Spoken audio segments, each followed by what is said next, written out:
Hey, do you know what's really cool? Calculus. I'm going to tell you all about calculus, but I've only got 3 minutes, so let's get started. Calculus is basically the study of speed, how fast things are going. So let's imagine we've got a car that's driving from, I don't know, Liverpool to Manchester, and we want to know how fast that car is going. So what we do is, well, the speed is just the distance divided by the time it took. So we take the distance from Liverpool to Manchester, and we divide that by the time it took for the car, which is good, but that's only the average speed, because the car might be speeding up and slowing down on the way.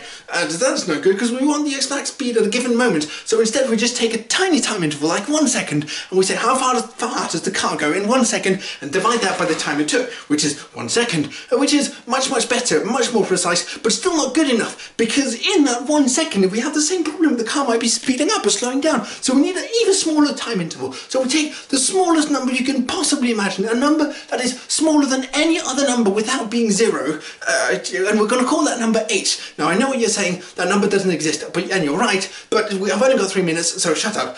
We take this number, we call it h, and that's a time interval, and we see how far the car goes in this tiny time interval, and we divide that by h, and that gives us this really important formula, and it is the most important formula in all of calculus, because it tells us the speed of something at any given moment.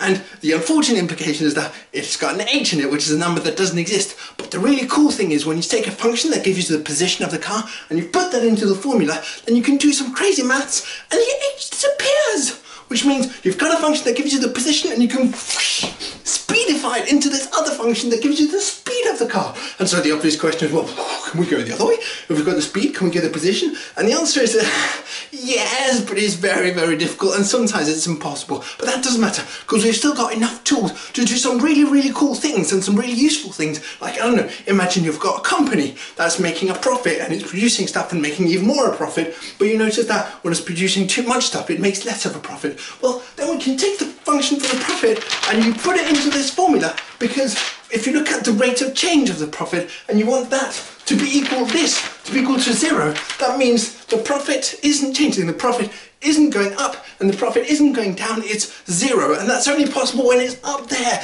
at the very top, when it's the maximum. And that means you found a way to maximize the profit for this company. And maximizing and minimizing is something that calculus is really good at. And you can use that in economics, you can use it in astronomy, in other types of physics, in biology, in all kinds of things. And that is why calculus is so important and so cool in all aspects of life.